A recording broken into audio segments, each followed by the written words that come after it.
Good morning dear students. आज मैं आपको पढ़ाऊंगी हरिवंश राय बच्चन जी द्वारा लिखी गई कविता आत्म परिचय। तो बच्चों, हम देखेंगे कि हरिवंश राय बच्चन ने आत्म परिचय कविता में बताया है कि किस तरह से उन्होंने अपने जीवन का परिचय दिया है।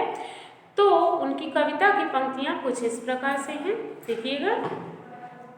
मैं जग जीवन का भार लिए फिरता हूँ, फिर भी जीवन में प्यार लिए फिरता हूँ। कर दिया किसी ने झंकृत जिनको छूकर, मैं सांसों के दो तार लिए फिरता हूँ। मैं स्नेह सुरा का पान किया करता हूँ, मैं कभी न जग का ध्यान किया करता हूँ।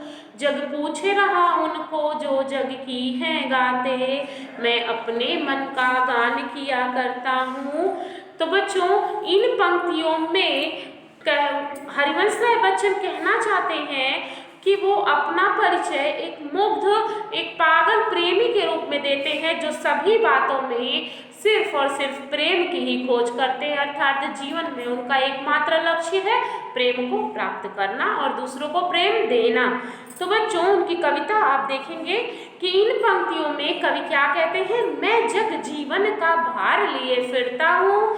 अर्थात मैं इस संसार में जीवन रूपी भार को लेकर, जीवन को एक वो भार मानते हैं, एक बोझ मानते हैं, और वो कहते हैं कि मैं जग जीवन का भार लिए फिरता हूँ।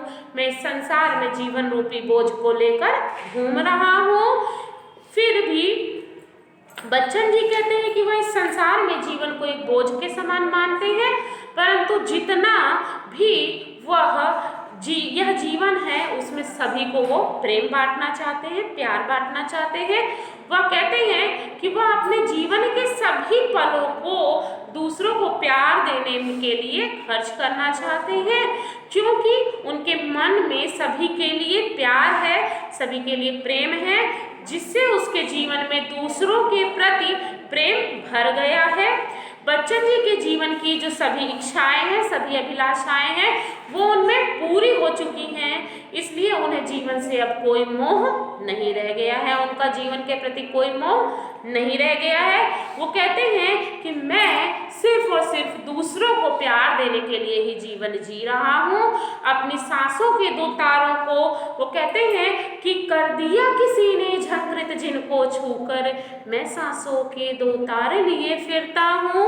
कि मैं सांसों की दो तार को लेकर घूम रहा हूँ, जिसे किसी ने निस्वार्थ भाव से छूकर मानो झंकृत कर दिया हो, बजा दिया हो। अर्थात उनका प्रेम अथाह और निस्वार्थ है, जो दूसरों के लिए निस्वार्थ प्रेम दूसरों को भी वो देना चाहते हैं। वो कहते हैं कि मैं स्नेह सुरा का पान किया करता हूँ, मैं कभी न जग का ध्यान किया करता हूँ। जग पूछे रहा उनको जो जग की हैं गाते, मैं अपने मन का गान किया करता हूँ। वो कहते हैं कि उनका एकमात्र कार्य क्या है, प्रेम की बातों को कहना और प्रेम की ही बातों को सुनना। वह स्नेह और प्रेम की बातों को करते समय दुनिया की और समाज की परवाह नहीं करते। वो तो सिर्फ सभी से प्रेम पूर्वक बातें करना अपना कार्य मानते हैं, अर्थात सभी के लिए सभी से प्रेम पूर्वक व्यवहार वो करना चाहते हैं। वह कहते हैं कि मुझे कभी भी दुनिया की, समाज की कोई परवाह नहीं है। वो कहते हैं स्वार्थी संसार में केवल उनका अधिक सम्मान होता है जो संसार में अपनी बातों, अपने कार्यों में लीन रहते हैं। अर्थात जो मनुष्य स्वार्थ हेतु कार्य करते हैं और अपने व्यवसाय में अपने निजी स्वार्थ हेतु लगे रहते हैं, दुनिया के लोग सिर्फ उन्हीं का गुणगान करते हैं या दुनिया सिर्फ उन्हीं का गुणगान करती है। लेकिन मैं अपने मन में प्रेम के कारण प्रेम का ही गुणगान करता हूँ, अर्थात मैं दूसरों को प्रेम ही देना चाहता हूँ और मेरा जीवन केवल दूसरों को प्रेम बांटने के लिए ही है। इसलिए वो अपने प्रेम व स्नेह से भरे मन को सबके सामने रखते हैं और प्रेम की ही बातें किया करते हैं।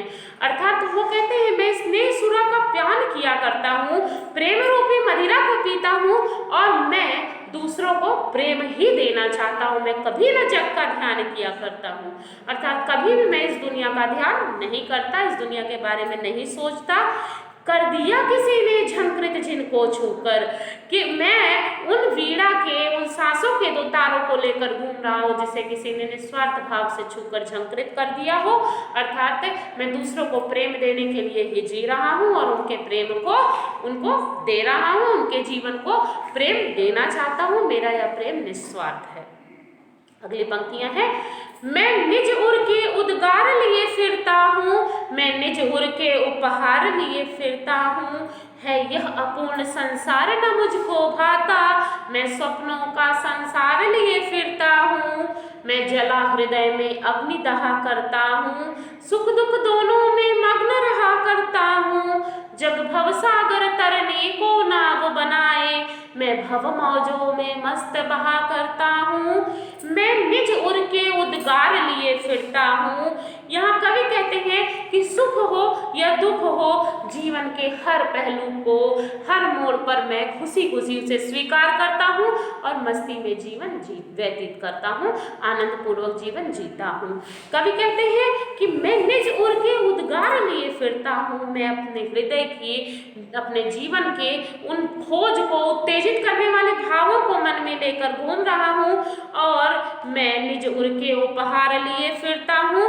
कवि अपने मन में दूसरों के लिए उपहार के समान प्रेम लेकर घूम रहे हैं। वो कहते हैं यह संसार मेरे लिए अपूर्ण है और यह अपूर्ण संसार मुझे अच्छा नहीं लगता, यह अपूर्ण संसार मुझे नहीं भाता।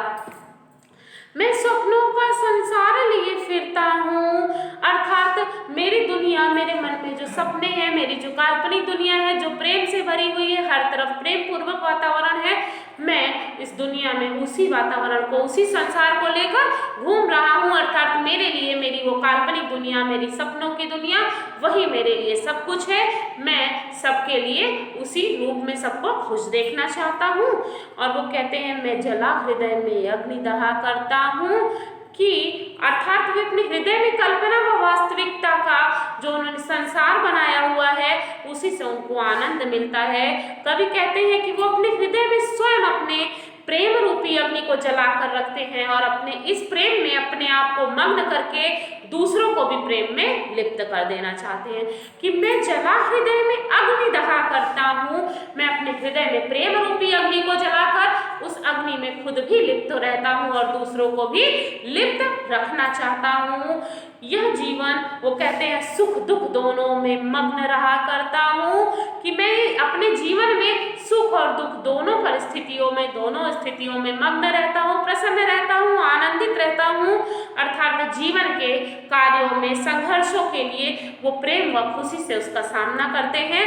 वो कहते हैं जग भवसागर तरने को नाव बनाए, मैं इस संसार रूपी भवसागर को तरने के लिए, पार करने के लिए जीवन को एक नौका बनाता हूँ, अर्थात वह मोह माया का जो यह संसार है, इस तूफान रूपी सागर को पार करने के लिए न जाने कितने मार्गों रूपी नाव बनाने में मैं लगा हुआ हूँ। मैं कितने मार्ग रूपी नाव बनाता हूँ, अर्थात संसार के सभी लोग मोक्ष प्राप्ति के लिए अनेक मार्गों द्वारा मोक्ष प्राप्ति का प्रयास करते हैं, लेकिन बच्चन जी कहना चाहते हैं कि वो इस माया रूपी बंधन, माया रूपी तूफान की लहरों पर भी जीवन के विभिन्न माया जालों में न फंसकर अपने आप को मस्त व प्रसन्न चित्त बनाए रखते हैं, अर्थात वो मोह माया के संसार में, मोह माया में न फंसकर खुद को प्रसन्न व खुश बनाए रखते हैं, आनंदित करते रहते हैं।